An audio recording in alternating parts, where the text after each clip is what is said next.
श्री गुरुभ्यो नमः। सक्षम सिंह जी हैं प्रतापगढ़ से।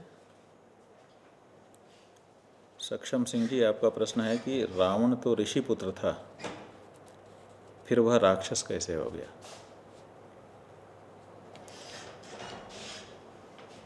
बात बिल्कुल सही है, मन में आता है, क्योंकि ये पुलस्त्य के कुल में विश्रवा नाम के ऋषि के द्वारा उत्पन्न पुत्र था। स्वाभाविक है, इसे ब्रह्मर्षि होना चाहिए था, लेकिन राक्षसों में इसकी गणना हुई। ठीक उसी तरह से जैसे कश्यप ऋषि के बालक, एक तरफ तो आदित्य हैं देवता, और एक तरफ हिरण्याक्ष हिरण्यकशिपु जैसे दैत्य भी हैं।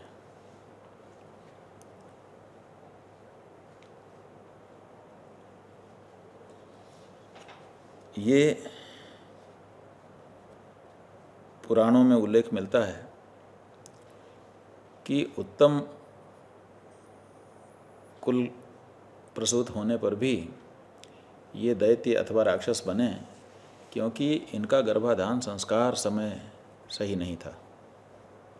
आप लोगों ने सुना है कि जब अदिति के वामन आदि सुंदर बालक उत्पन्न हुए तो अदिति के मन में सौतिया डाह आ गया, और उसने संध्या बेला में, जिस समय भगवान कश्यप यज्ञशाला में जाकर के संध्या वंदन कर रहे थे, ऐसे समय में आकर के उनसे प्रणय निवेदन किया और गर्भाधान करने की इच्छा प्रकट की।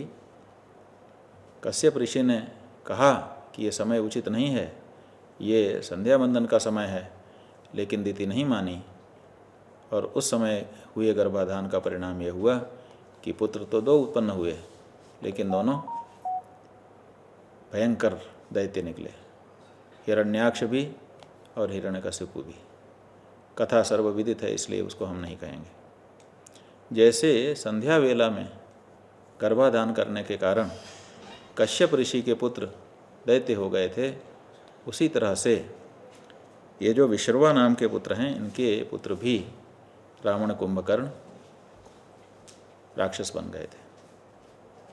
वाल्मीकि रामायण में उत्तरकांड के 10वें सर्ग 9वें सर्ग में कथा आई है कि जो सुमाली नाम का राक्षस था, उसने अपनी कन्या केकसी को प्रेरित किया कि तुम विश्रवा ऋषि के पास जाओ और उनसे प्रणय निवेदन करो।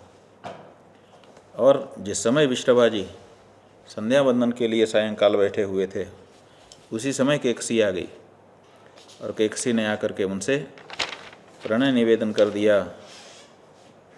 किन्तु माम विद्धि ब्रह्मर्षे शासनात् पितुरागताम केकसी नाम नामना हम शेषम तम ज्ञातुमर्हसि। मैं केकसी हूँ, पिताजी के भेजने पर ही आई हूँ, अपने मन से नहीं आई हूँ। इतना ही मैं कहूँगी, बाकी सब कुछ आप स्वयं अनुमान लगा लीजिए, जान लीजिए कि मैं किस उद्देश्य से आपके पास आई हूँ। ये विवाह हो गया। परिणाम क्या हुआ? दारुण बेला में गर्भाधान हुआ। इसीलिए विश्रवा ने गर्भाधान तो किया, लेकिन ये कह दिया कि तेरी जिद के कारण मैंने ये गर्भाधान किया है। दारुणायाम तु वेलायाम यस्मात् तुम माम उपस्थिता शृणु तस्मात् सुतान भद्रे यादृशान जनयिष्यसि। सुन लो, तुम्हारे हठ का क्या परिणाम है। दारुण बेला में तुमने ये कार्य करने के लिए मुझे प्रेरित किया, इसीलिए जो संतान होगी वो भी दारुण होगी, दुख देने वाली होगी। दारुणान दारुणाकारान दारुणाभिजन प्रियान प्रसविष्यसि शुश्रोणी राक्षसान क्रूर कर्मणा। वो दारुण देखने में भी होंगे, व्यवहार में भी दारुण होंगे, दुख देने वालों के साथ ही उनकी मित्रता भी होगी, और स्वयं भी स्वभाव से ऐसे होंगे। राक्षसों को तुम जन्म दोगी। और इसीलिए विश्रवा मुनि के पुत्र रावण कुंभकर्ण दानव हो गए। कहते हैं कि केकसी ने पांव पकड़ लिए कि महाराज कुछ तो कृपा कीजिए। तो विश्रवा ऋषि ने प्रसन्न होकर के कहा, अच्छा ठीक है, पश्चिमो यस्तव सुतो भविष्यति शुभानने मम वंशानुरूपस्स धर्मात्मा च न संशयः। जो सबसे अंतिम वाला तीसरा पुत्र होगा वो हमारे कुल के अनुरूप महात्मा होगा, धर्मात्मा होगा, और वही विभीषण के रूप में भगवान का भक्त उत्पन्न हुआ था। बाकी रावण और कुंभकर्ण दोनों तो भयानक और दारुण ही, दुख देने वाले ही उत्पन्न हुए थे। राक्षस इनको इसीलिए कहा गया क्योंकि राक्षस का मतलब ही होता है रक्षन्ति अस्मात् इति रक्षः, और रक्ष एव राक्षसः। जिससे रक्षा की जरूरत पड़े, जिसको देख के ही डर लगे कि कहीं हमको मार तो नहीं देगा, उसी का नाम राक्षस है। ये क्रव्याध माने मनुष्य मांस भक्षी होते हैं, इसीलिए इनसे लोगों को डर लगता है, रक्षा की ज़रूरत पड़ जाती है। ये बताया गया है कि रावण और कुंभकर्ण दोनों बाल्यावस्था से ही मनुष्य मांसभोजी हो गए थे। ये ऋषि महर्षियों को कुंभकर्ण रावण दोनों जाते थे और जाकर के खा लेते थे। इसलिए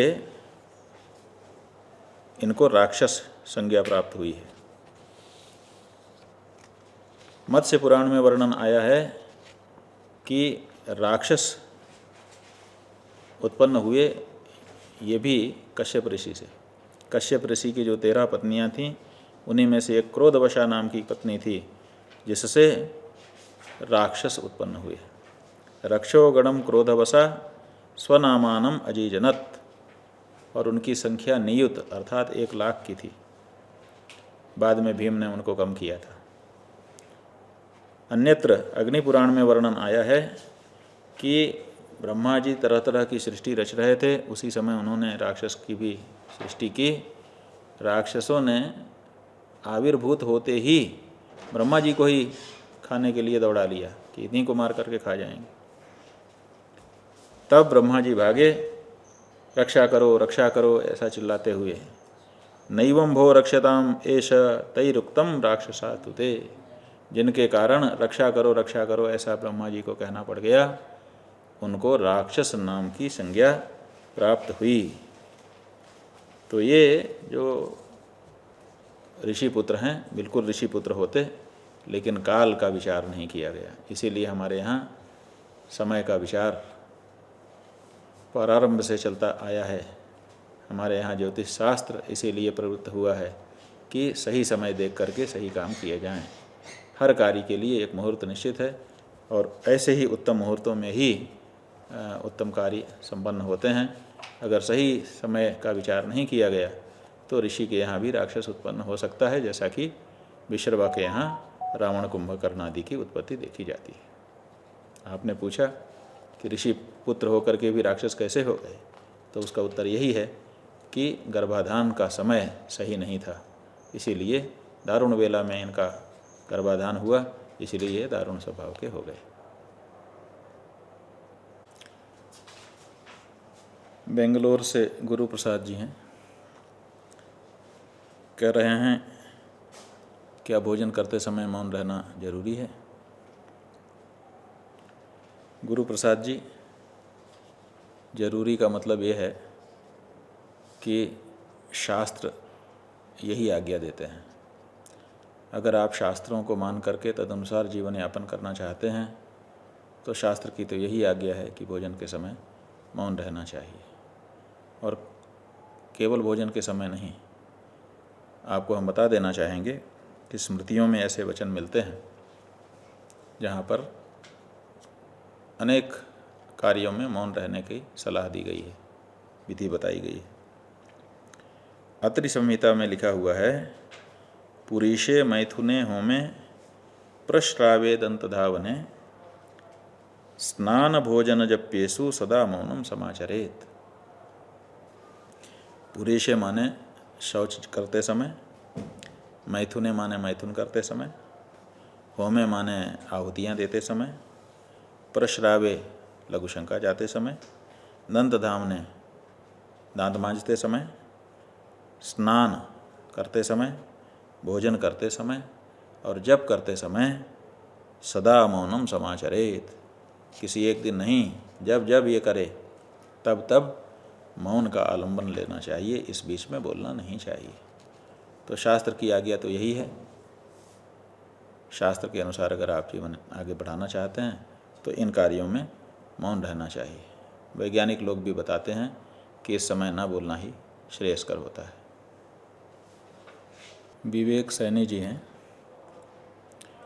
नरेला, दिल्ली से। ये पूछ रहे हैं कि कौन सा अन्न खाने योग्य नहीं रह जाता है। तो हम आपको बताना चाहेंगे कि इस बारे में वैसे तो पर्याप्त विचार किया गया है, लेकिन कुछ संहिताओं में ऋषियों ने संकेत हम लोगों को दिए हैं। एक तो जो जाति दुष्ट है वो भोजन नहीं करना चाहिए।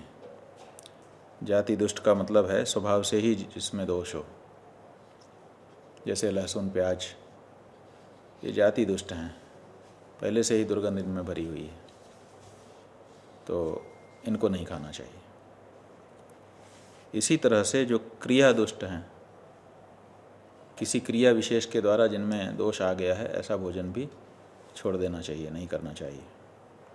जैसे किसी चम्मच से न परोस करके सीधे हाथ से ही कोई परोसने लग जाए, तो उस भोजन को भी स्वीकार करने का नियम नहीं है। भोजन गिर गया फिर उसी को उठा करके कोई परोस रहा है, तो उसको भी खाने का नियम नहीं है। गंदे हाथ से परोसा जा रहा है, अनादरपूर्वक परोसा जा रहा है, कुत्ते ने,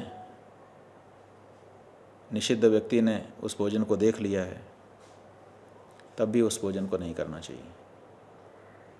पंगत में बैठे हैं, सब लोग अभी खा रहे हैं, तभी तक एक व्यक्ति खा करके उठ गया, तो ये बताया जाता है कि अगर वो उठ जाएगा बीच में एक व्यक्ति, तो बाकी जो बैठे हुए हैं, खा रहे हैं पंक्ति में, उन सब का भोजन पत्तल में परोसा हुआ दूषित हो जाता है, फिर नहीं खाना चाहिए।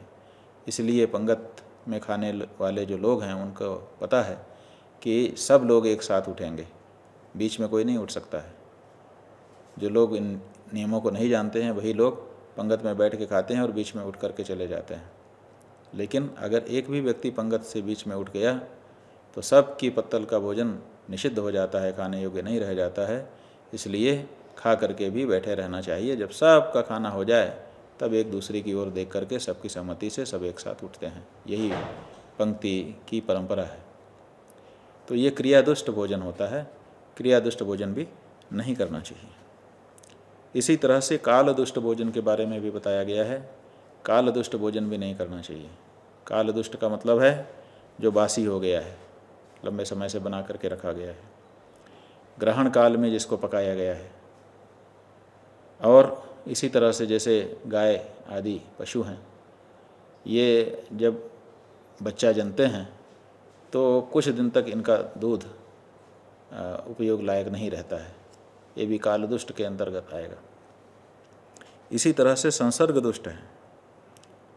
कीड़ा पड़ गया भोजन में, बाल पड़ गया भोजन में, कोई अपवित्र वस्तु चली गई, हड्डी आदि वो गिर गई भोजन में, अथवा बिल्ली ने मुंह मार दिया, ये सब भोजन जो हैं ये संसर्ग दुष्ट होते हैं और ऐसा भोजन भी नहीं करना चाहिए, छोड़ देना चाहिए। भावदुष्ट पदार्थों के बारे में भी त्याज्य ही बताया गया है, जिनको देख करके आपका भाव दूषित हो जाए। कुछ लोगों को कोई ऐसी वस्तु होती है जिसको संवार करके रखा जाए तो देख करके कुछ और याद आता है। तो जिन वस्तुओं को, जिन भोजन के पदार्थों को देख करके आपका भाव दूषित होने लगे, कुछ ऐसी चीज़ याद आने लगे जिससे मन बिगड़ जाए, तो उस भाव दूषित पदार्थ को भी नहीं खाना चाहिए। जिससे घृणा उत्पन्न हो, देखते ही, चाहे परोसने के तरीके से हो जाए, चाहे उसका रंग रूप देख करके हो जाए, अगर मन में घृणा आ जाए तो फिर उसको नहीं खाना चाहिए। रसदुष्ट भोजन भी निषिद्ध है। रसदुष्ट का मतलब कि बहुत लंबे समय से बना करके रखा गया है, अब उसका स्वाद ही उसमें से निकल करके ख़त्म हो गया, सूख गया है एक तरह से, तो जिसमें रस समाप्त हो चुका है ऐसा भोजन भी त्याज्य ही है। इसी तरह से परिग्रह दुष्ट भोजन भी, ऐसी कमाई का भोजन जो पाप की कमाई है, उस कमाई से बनाया गया, तैयार किया गया जो भोजन है, खरीदा गया जो अन्न आदि है, उससे परिपक्व जो भोजन है वो भी खाने योग्य नहीं होता है। इसीलिए उस भोजन को भी त्याग देना चाहिए। पतित व्यक्ति का भोजन, व्यभिचारी व्यक्ति का भोजन, किसी पाप कर्म में पहचान लिए गए व्यक्ति का भोजन अस्वीकार कर देना चाहिए, वो परिग्रह दुष्ट भोजन की श्रेणी में आता है। तो सैनी जी, ये हमने कुछ मूलभूत बातें आपको बताईं, इनका आप अगर ध्यान रखेंगे तो आपके द्वारा किया गया भोजन पवित्र होगा और आपके तन और मन को पुष्ट करेगा। मंडीदीप भोपाल से राजेश्वरी देवी पूछ रही हैं कि स्त्री धन क्या होता है। कानून के अनुसार जो भी हो, यहाँ हम धर्म के अनुसार, धर्मशास्त्र के अनुसार जो स्त्री धन होता है वो आपको बता रहे हैं। मनुस्मृति के 9वें अध्याय में स्त्री धन के बारे में बताया गया है। भगवान मनु कहते हैं, अध्यग्नि अध्यावाहनिकम दत्तम च प्रीतिकर्मणि भ्रातृमातृपितृ प्राप्तम षड्विधम स्त्री धनम स्मृतम। 6 प्रकार का स्त्री धन होता है। एक तो अध्यग्नि, माने जिस समय अग्नि को साक्षी दे करके विवाह हो रहा होता है, उसी समय कुछ लोग भेंट समर्पित करते हैं। वो जो भेंट है वो स्त्री धन माना जाता है। आवाहनिकम, जिस समय विदाई हो रही होती है तो उस समय पितृकुल के लोग चलते समय बेटी के हाथ में जो कुछ भी दे देते हैं, अथवा जब वो अपने पति के घर में आती है तो वहाँ पर पति कुल के लोग समवेत होते हैं और उस समय पहली बार बहू को देखने पर जो धन उनके द्वारा बहू के लिए समर्पित किया जाता है, प्रायः इस वस्तु को मुँह दिखाई की रस्म कहा जाता है। सब पति कुल की माताएं समवेत होकर के आती हैं और वो मुँह दिखाई के रूप में कुछ न कुछ उपहार नववधू को देती हैं। ये अध्यावाहनिक हो गया, लाए जाते समय का, विदाई के समय का। इसी तरह से दत्तम च प्रीतिकर्मणि, किसी समय किसी ने प्रेम से जो धन स्त्री के हाथ में समर्पित कर दिया,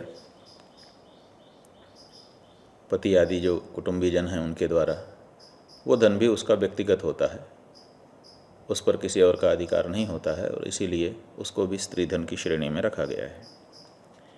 इसी तरह से भ्रातृ मातृ पितृ प्राप्तम, भाइयों के द्वारा, माताओं के द्वारा और पिता के द्वारा जो धन प्राप्त होता है उस धन को भी स्त्री धन में ही परिगणित किया जाता है। ये 6 प्रकार का स्त्री धन होता है और इस पर केवल उस स्त्री विशेष का ही अधिकार होता है जिसके लिए इन अवसरों पर इन व्यक्तियों के द्वारा वो धन स्त्री के हाथ में दिया गया है। यही स्त्री धन है। नारायण।